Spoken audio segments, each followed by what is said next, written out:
ស្ដីបងបងនេះគឺជាសារាយណាសារាយនៅខេត្តកពត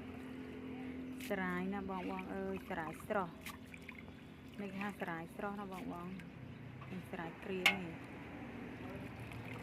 នេះសារាយណា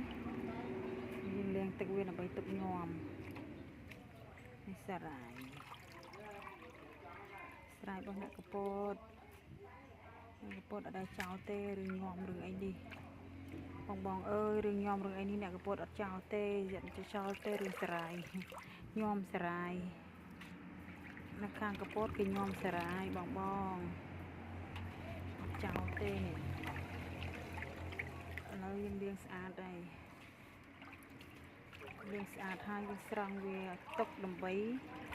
ទឹកញោមជាមួយនឹងសាច់មាន់ហើយនឹងសាច់ជ្រូក3ជាន់បងបងអើយនេះចិត្តហើយនេះ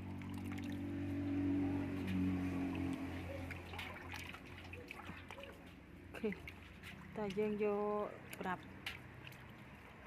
កត្រង់មកត្រង់វិញអញ្ចឹងមិនដោយមកអស់បងអញ្ចឹងវាដោយតាមទឹកអស់បងប្អូន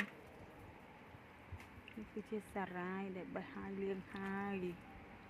ណាហើយបងបងអើយហើយបានប៉ុណ្ណេះនេះគេហៅថាសារាយស្រស់នៅខេត្តកំពតបងបង